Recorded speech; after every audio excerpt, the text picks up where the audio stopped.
What if cracks in the concrete fixed themselves? Engineers and researchers are working hard to make this happen. Hi, welcome to Eng News. I'm Erica, your host, and today we're going to be talking about bioconcrete. One major problem with concrete is that it always cracks. No matter how well mixed or put in place or reinforced it is, it can crack. In order to solve this, a microbiologist has come up with something called bioconcrete, which is like concrete and then also bacteria mixed in the concrete. The bacteria's name is Bacillus, and that bacteria is what actually helps it repair its cracks. The bacteria, Bacillus, is mixed in with the concrete but lays dormant until it is fed. The food for this was kind of tricky to come up with because it would have to be able to survive the dry environment of concrete once it's settled, but also not weaken the concrete.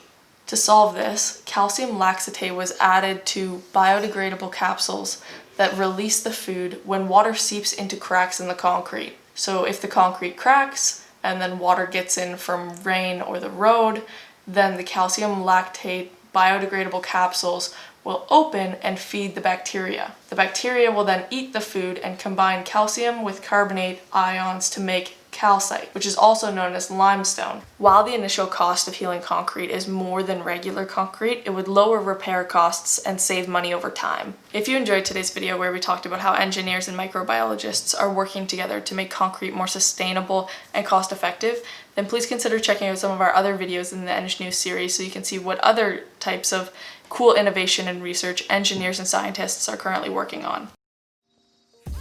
Thank you for watching this video. If you got any value out of it, please consider liking, subscribing, and hitting the bell icon so that you never miss a new video.